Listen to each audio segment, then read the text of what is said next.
For me, innovation, to me, because I work with fairly traditional brands, innovation comes kind of very quietly. Right? To me, it's about informing the experience, informing the guest experience, informing the design, but all in a very kind of quiet, not overt kind of way. So in a way of how you create interactions, with basically your guests, your customers, everybody, the real innovation that happens, at least in my industry, tends to happen, rather quietly by probably a lot of people that are a lot smarter and more innovative and probably a lot more technically oriented than I am. I think for me, innovation, I see it slightly different. I see it as something that is a million miles ahead of us.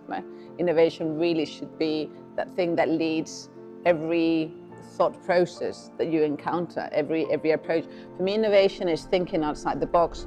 It's going into something without preconceived ideas. So approaching things for now, approaching things for what's needed, approaching things for something that doesn't necessarily have the weight of history behind it. I think that's where true innovation comes through. I think innovation in our field of hospitality tends to come an awful lot more from the smaller setups, the boutique hotels, those that really think outside the box, because they're much more nimble. It's the difference between having a yacht or having a dinghy. A dinghy you can turn around really quickly when you have 10, 12 rooms, where when you have a yacht, it takes a while to turn it around. So I think for me, I'm constantly on the lookout of what new, smaller players are doing. The ones that, to some extent, risk is sort of an adrenaline game, where they're thinking differently, when they're approaching everything from how to serve a coffee, what the coffee should be, how to greet a person without the baggage of tradition. I think innovation learns an awful lot from tradition, but it can be enormously hindered by tradition. The innovation is part of my everyday life. I think innovation, when you think out of the box, when you break the rules, when you change something, but it's not just to change, it's not just to go out from the comfort zone. It's when you make a changement that it make a statement. I don't know how to explain in another way. I think innovation is what we need to go on. There's no future without innovation. Innovation is what we need every day to think ahead. I look around and I see things that are going very well, and I don't want to change them, I want to keep them. Because I think we can't innovate without keeping our roots. The roots are important. But like a tree, nature is always a good teacher. If you have a good roots, you can grow up very high and you can make more leaves. So I think if we keep our roots and we think ourselves like a tree, we can expand, break the rules, go in every direction, breathe fresh air, going up and have a better vision. Innovation is all this, from little leaves, single details, to big branches. But I think I'm scared by the comfort zone, because we became lazy. We start to think, okay, this works. I think we are always, in our job, we have to wake up every day and say, okay, what I can do better, what I can do different, what is working and what is not. And we have to select what we have to keep and what we have to change. Sometimes change is difficult, sometimes change can be painful, but without innovation, there is no future. It's always been part of us, so we have to innovate, but we have to evolve, right? I mean, we've been there and we've been designing and creating things, so even the new thoughts are still there, are still going to change, and in order to do that, you have to adapt to the new things. And even technology and the things that we're absorbing into our lives and into the way of creating new things, it's still part of the evolution. And I do go back a lot of the times to nature, and I can see so many things that obviously we're not studying them in depth in our field. And like for example, medicine gets inspired a lot from that. And even through how we're doing some surgeries, or there is one frog that dies for like 6 months and then it's just like back to life. And I'm like, this is innovation? You know, like take that concept and bring me back to life in 6 months. I think looking at things like that and then thinking of your design and how you can change things in that way, that's for me innovation. It's like really thinking completely out of that box. Yes, I am evolving with the rest of the world.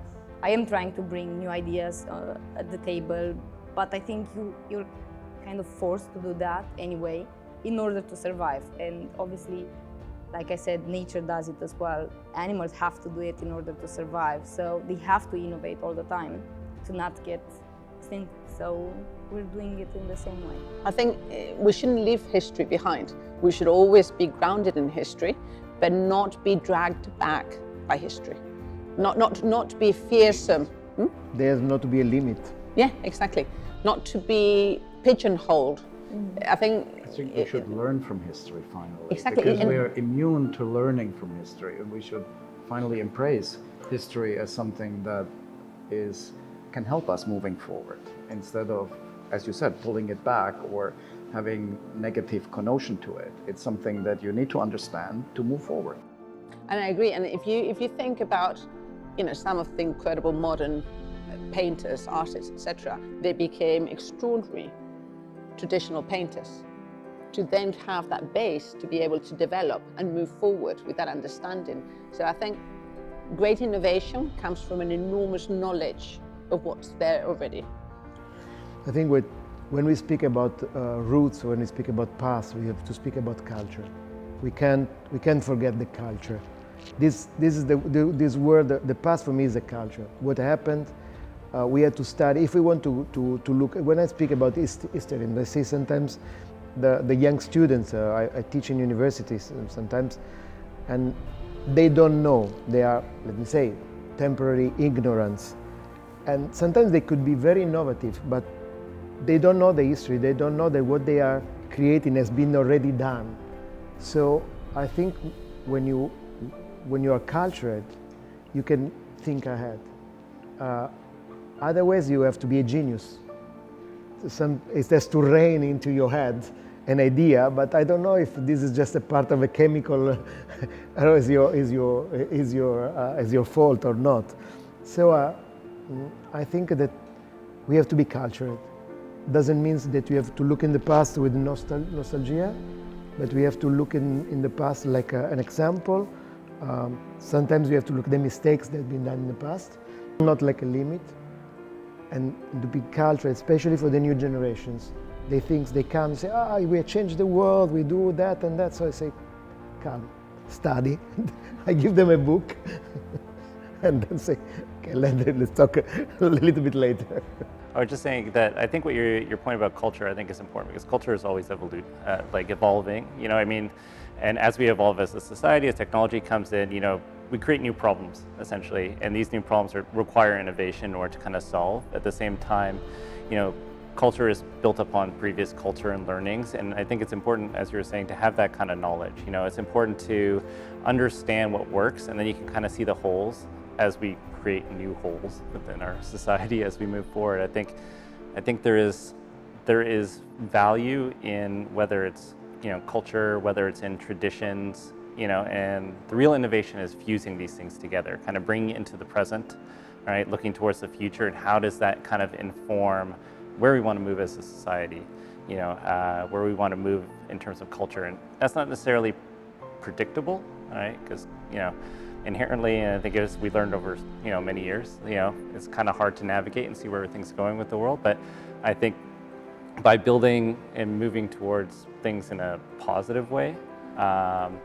and trying to maybe create a better society that way, I think it will help kind of shape our way about how we innovate.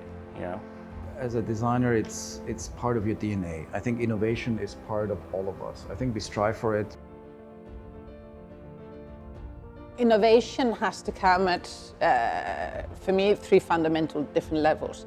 One is sort of the 50,000 level, which is the sort of the broader thinking of trying to sort of separate yourself from what you're doing and reevaluate, okay? Is this the right approach? How do I approach?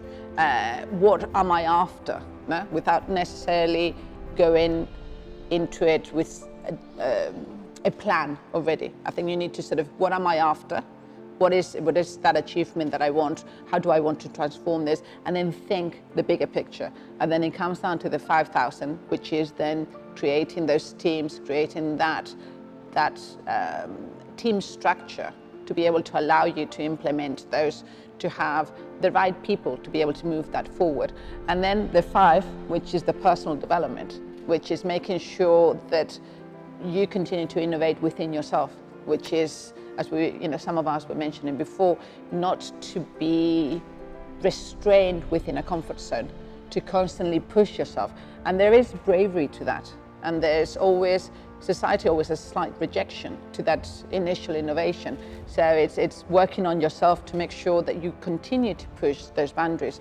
There is a jump that is a safe innovation phase, a safe pushing of your own boundaries, and then there's a massive leap which is unhealthy psychologically. So it's making sure that you stay within that first jump of comfort zone. I think it's really important that in order not to be complacent and fall into the trap of just doing business as usual, there needs to be this element where you need to put things upside down. And I think part of innovation is, for example, in our business is how you assemble a team, for example. I think you should not always have the same people working together. There need to be bouncing ideas, and I think this is part of visiting every aspect of business. It's not only about design and aesthetics. I think it has to do with every little component of your organization. I think you need to question all the processes, and part of it, as I said, could be who's sitting next to whom. And I think this needs to be revisited after a while, because otherwise it's just going to be like a administration, and everybody is just doing the same thing every day over and over again.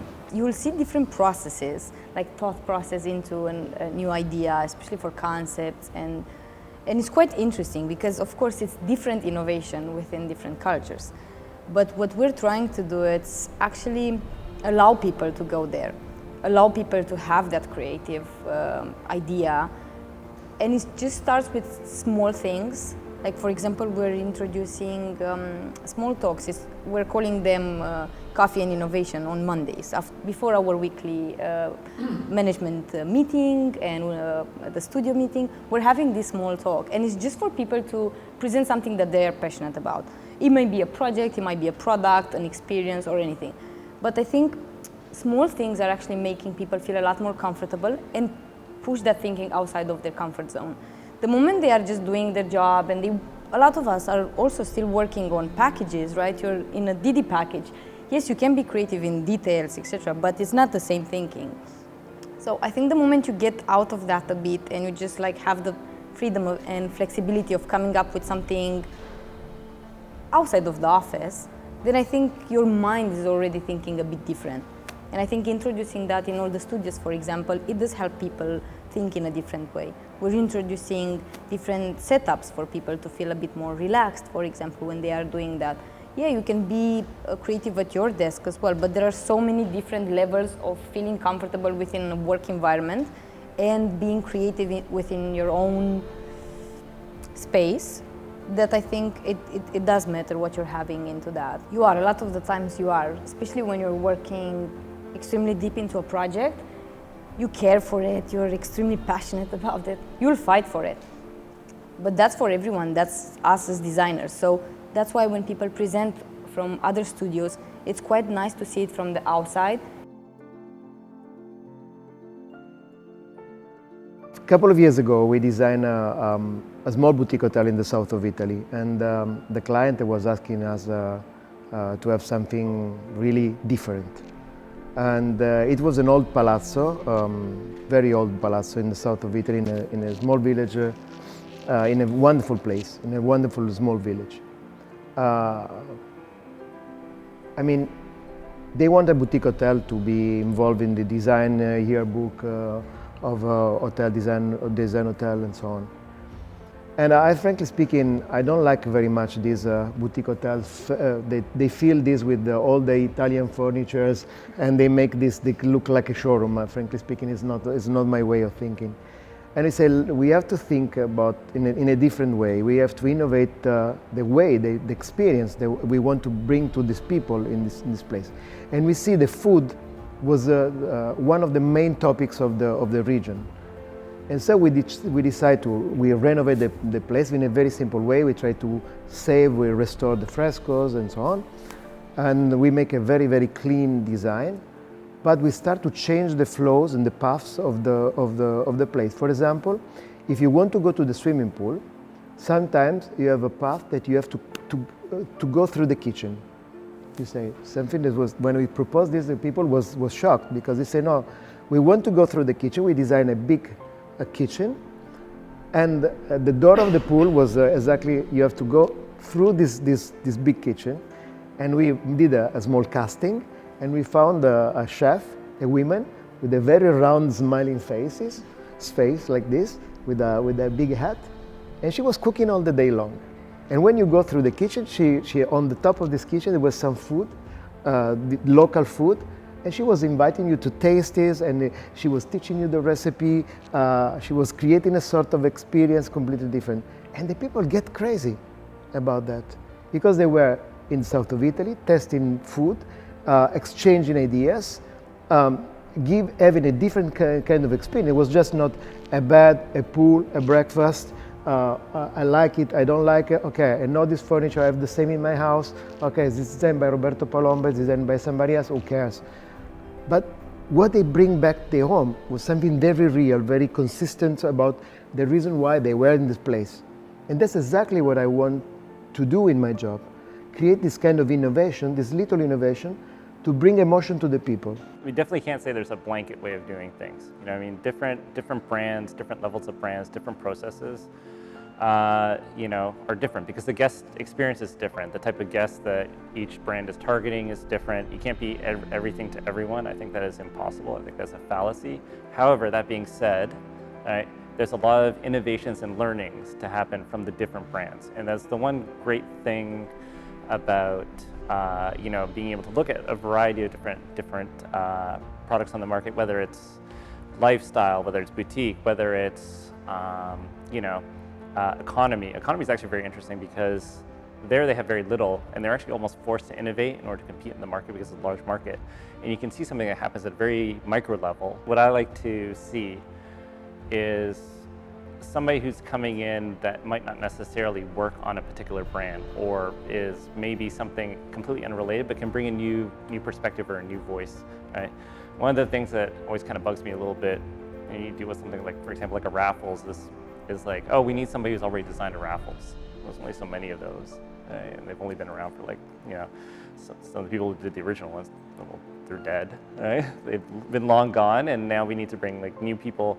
But to me, that's important to bring in somebody who can maybe take it in a different direction, because that, to me, with any brand, is something where you bring in a new voice to the conversation, and it builds on that legacy. And this is where the tradition comes in. So it's respectful of the tradition, it's respectful of what was there before, you know, and what's worked really, really well. But I think we can build on top of that, and that's where a lot of the innovation kind of comes in. New voices and learnings from each other, really. We used to say, young rider, old horse, young horse, old rider. So I think the team must be done always by two kind of competence. Let me say, not necessarily young, but young thinkers, young minds. There can be even somebody that is almost 60 like me, and consistent technicians. Yes, experienced people that can work together in synergy to give a complete answer to a real question. I think it's a consistent way to work in teams, because sometimes you trust too much. It's a short blanket, you know. If you want to have your head hot, then your feet are freezing. So I think these two combinations, to jump over the obstacles, sometimes you need to have the combination of the two minds working together. You know what I love about that concept, and I think it's proven to be the way to do things, it's also passing of information. Because if you think about the old mind, well, the technical mind, let's say, and the young mind, it's in a way, the technical mind is assisting the young mind to make that vision a reality. Is their mentoring to some extent to achieve something. And coming back to sort of sustainability, there is an enormous part of, well, the most important part of sustainability for me now is social and governance, not so much environmental. Environmental, I think, is something that's a given nowadays. And if you think about social responsibilities, creating that is incredibly important. And it's the way you innovate. So it's all really this micro setup that sort of feeds onto each other. I feel we are circulating a lot around communication. And I think in communication, you can create innovation by having the right people around the table. And I think because we're talking about projects, hotels, for example, I feel the best projects I worked on was where you were communicating with your two clients, really. Because you have the owner in this part of the world, you have the owner and you have the operator. And it could be verbal communication, it could be visual by sketching and coming up with ideas. But I feel that the best projects were the ones where you actually started to sit, like we're sitting today here and we're communicating and we're finding innovation through a process where we come up with great ideas, we bounce it, as you said, you're presenting to 13 other studios. It's the same when you're presenting to your client and they're criticizing you immediately, or the operator says, this is not really our brand standard or design guidelines, but why don't we walk through the kitchen to the pool? Because it's probably not in the design guidelines of the hotel operator. He wasn't thinking about this before, but it was criticized me at the beginning was a scandal. Exactly. And I said, no, we have to do that. Exactly, but that's part of the communication, isn't it? And sparking innovative ideas that come up with solutions that nobody had thought about before. And I think this is what true innovation is. When you start to have this bouncing of ideas, I don't know, it's maybe not the right way to describe it, but this kind of brainstorming. If you are honest, you study before, you verify your idea, you come to the client with a clear vision, sometimes with the budget, with the sense of what you're doing. If you're a professionist, you know how to present the idea, and you also know how to defend your idea, because sometimes the people they are not in your mind. So you have to be humble, honest, professional, and help with any tool to explain your idea. I think one of the things that I agree 100% with what you just said, I think innovation, if presented as a well thought through solution, is much easier to make it through than just innovation for the sake of, oh, I had a great idea, let me run and pitch it. That kills innovation. That's actually, and that's where the students who don't realize you have to put in the time to justify, you need to put in to some extent, the data. And it doesn't mean necessarily figures, but the data to be able to explain and resolve the things that initial idea hasn't addressed. No? I think 99% of the time, as you said, people don't know how to read a drawing, don't know how to read an abstract notion, and they're too ashamed to say so. So I think it's part of the responsibility to translate that sort of slightly ephemeral, subjective thought that you have into something that's tangible for the person that you're presenting to. I think it's who you're pitching to as well. So one of the things that I think is fundamental for innovation to make it through is studying who you're pitching it to and approach it in a way that they will be able to read it, that it touches to something close to your heart. People who will not see it as sort of the old traditional approach, and to some extent share with them who we really are, you know? What's Four Seasons, and not necessarily that preconceived idea. And telling them, please, please, please, don't design as if it's a Four Seasons of 10, 15 years ago. Design with these principles, which we have this new product vision that we share with them. Design, and if there's something that you come up with that defies our standards, but you have a solution for it, by all means, don't put it in a drawer, because that's not part of what we're asking. If you need to, I mean, we have certain things in our standard rooms. One is called the activity table, which doubles up as your dining table and your desk idea. You have the comfort sort of, your my bar. And I love when designers come back and say, look, Isabel, within this space, we don't really want to give you an activity table. We're thinking of doing it this way or that way. I go, by all means, go for it. As long as they approach that we can serve a meal to a guest in the room, as long as they have a surface to work on, as long as certain things that guests need. Not everybody's happy working on the computer in bed. You know, we need to cater to loads of needs. I mean, I spend hours and hours on conference calls, sometimes in hotel rooms. I need a desk. Now, a desk that the back of my camera is not looking towards the bed, which is not always the tidiest.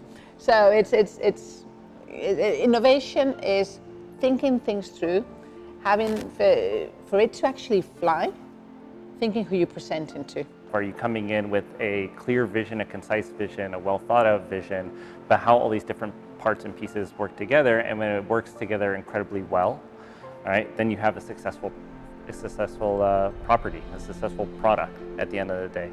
All right, so it's really about the coalescence of all these things together, not just from an individual basis, but really in totality. You go into a new house and there is no, for example, cove light in the bathrooms and everything. And then you're thinking, well, I know how I'm using my bathroom at home and I would like a cove light. Yes, you understand cost and everything into a project, but I think it's so important to bring in the right products to set up the scene for those functions. It's a lot more important to think of the creative side, yes, but also functionality, because certain things might look amazing, but they really won't improve the overall space at all. Yeah, I do like art, I appreciate art a lot, and that changes the space and it gives a different, I think, layer to the entire environment. But I think, for example, the lighting, it's extremely important. Having the really good products into the right spaces can change an environment dramatically. I think that design always starts from the small aspect. I think this is where everything starts. And even if it's a bigger project, even if it's a master plan, you start with a small detail in your head, and then you look at the bigger picture. And I think that it's always hand in hand. And I think when you design a hotel, you know, you familiarize yourself with the surrounding. If you build a new hotel, for example, if it's not a conversion or reuse in this case, you study the environment, you study the place where it is, and then you react to this environment. And you know, you envision yourself sitting in the room. What is the frame the view that I'm framing? What's the picture frame that I'm doing with the window? What do I see? Where do I want to sit? And then it comes to exactly what you said. You know, it's about how to create a space that is multifunctional, because that's what hotel rooms should be like. I want to eat, I want to work, and I want to work out. This is the latest trend, is the workout in the room. We worked on an amazing project that unfortunately got stopped, and then a different operator came on board, and we had to finish it with a regular product. But the innovative new design that we worked on was really this immersive experience of a wellness hotel where every room had a fitness or wellness aspect to it. And so you have different, throughout the day, different uses inside your hotel room. And this is where you need to be very creative, but you start already thinking about this when you haven't maybe even have designed the facade yet. Because it's all part of the journey, it's all part of the experiences. And as you said, I think it's really important. What we do is we create memories, we create emotions. every space that you create creates an emotion. And I think this is where a lot of people don't really understand the role of that we play in. It's because they only see the materials, the hard finishes, they see the furniture, but more important is the space where everything else is within. If you don't do that right, you'll never be happy in this space. Even though you have the nicest carpet and the nicest furniture, you will not feel touched. And I think this is what it comes down to. It starts from the small, it starts from the space, and then you create a building or a master plan, a whole city, whatever it is. But it starts with a small product, maybe. For example, in China, the people is shorter, and so they don't like very deep sofas. And in Sweden, the people is very tall, and when we send, and they want to have very deep sofas. And the people has changed the way they using sofa, for example. They don't sit anymore, they lie on the sofa. So you have to understand when you design a product, that's in this case a product, a furniture, a lamp, a toilet, that you have to think globally. And it's exactly the opposite that you do when you're doing a house, a hotel, a flat, and because you want to have an emotion that comes unique from that place. It can be from another place that you have the same emotion because you are not in the same environment. There is not the same air, there's not the same food, there's not the same faces. So it's very disruptive for me because sometimes the same product you can fix in south of Italy, and then you can fix in North Korea. Some people want a place that they don't want to spend a lot of time in the room. You know, they want to be part of a community, they want to be more social, and so they will seek those experiences out. Other people want somebody, you know, the difference between like an urban hotel versus like a resort, you know, what you're expecting is different, you know. Maybe at a resort you want more space, you're gonna spend more time in the room, right?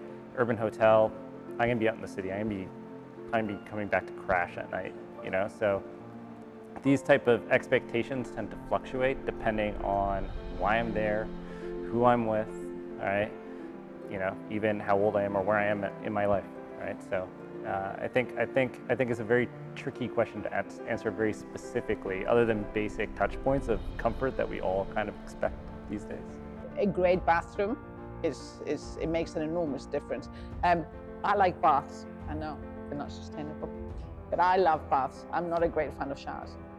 So when I go to, and there's more and more business hotels, city hotels, where the baths are disappearing, right? So in those, I tend to try to find which type of room has a bath, and that's where you will find me.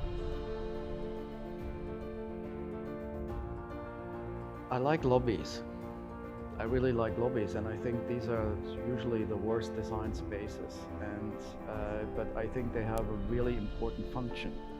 And I think if you get the lobby right, because in the room you seldom get it really wrong. Oh, well, I don't know about that. No, but they're standards, you know, in place that at least make sure that you do have everything that is required. If it's done nicely or not is a different subject. If you have the right pillars or not is a different subject. But I find lobbies extremely important. It's not really a particular space within a hotel, but I like to have something that brings me to that region or to that country. I appreciate that more than having something just like extremely well designed. Like I said, I've been to a couple of hotels in Italy where their coffee is not Italian and is not made right. The coffee cup is not right. That just, no. Like I said, I get quite emotional. But I think it's the experience. You do spend quite a lot of time in the hotel as well. So yes, I will be in calls, I'll be doing that, and I do have coffee.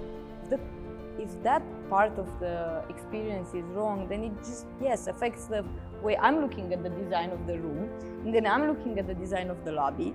I feel that the receptionist is not really treating me right because I didn't have my coffee. So I think it's the overall experience for me.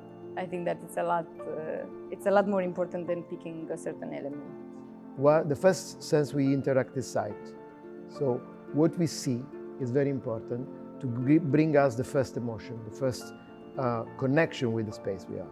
So how we control natural light, how we control artificial light, and what kind of emotion we want to give to the people, with the customers, the guests, is the way we interact with the space. So it's very important that this light design is connected with is coherent with the experience we want to create in that space.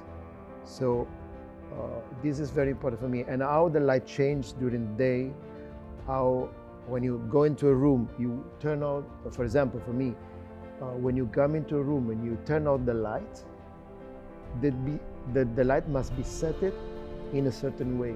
So you can be bang or not light at all. So you have to underline with the light the experience you're going to have in this room. I love terraces, outside terraces. I admire when they're not just a pool of tables, when there's been thought and care to paid to everything from, be it a pergola, be it an overhang, the lighting. For me, they're my favorite spaces. I tend to stay in our properties, and many of them have balconies. If I'm selecting a hotel, I will check if there's a balcony, because it gives me a sense of freedom. Easily for me, it's hands down, it's the lobby. I think lobbies are important because they kind of set the scene for the rest of the property. They're where the story starts, right? It's kind of where everybody comes. I'm a people watcher, so I just like seeing people. I like seeing the interactions. I like to see how the design speaks to the people, and how that kind of influences how people interact and that type of thing. And to me, a lot of success for a property stems from, or at least starts from there, and then spills out from that point. But I think to me, it's just fascinating because it's such a social space. You know, whether it's part of the community or not, whether it's a community within the hotel. It's just to me, it's just the most fascinating place for reasons, whether it works, doesn't work, does a terrible job, does a good job. But to me, it's just the most interesting. I see it as the living room of your room, because you have the bedroom. Really, it's, you know, I don't usually stay in suites, so I have a standard room. So the lobby is my living room, not only my arrival point and the window to the community, but it's really where you hang out. And if it's done really well, then it's an amazing experience. It's not a hotel, it's Khalifa University in Abu Dhabi. I worked on it almost 10 years ago. I think the innovation part is that it's, I think, the most flexible building I've ever designed. It's certain element of future-proofing in there, and hopefully it gives the building a life cycle of 100 years. It's actually DIWA headquarters by, and I think it's the most innovative just because, yes, it's going to be net zero, etc., like sustainability to the maximum, but it's also great design. And if you're working into this, you'll realize that it's a lot more difficult than the normal projects. Blending the technical side, requirements when your MEP requires to be extremely low and you actually want the design to be extremely high, so the lighting and everything you wanted there, it's actually extremely challenging. And I think because we achieved all of that with a really beautiful design and everything integrated correctly. One is a soap holder that we designed a couple of years ago that is fully ecological. I was coming back from New York, and I was in a hotel and I was thinking about all the soap we are wasting, all the soap plastic stuff that we have everywhere. Every day we are throwing away. So I came back and I sketched a soap holder with a little shelf and a trick that you can fix on the so you just change the bottle and do that.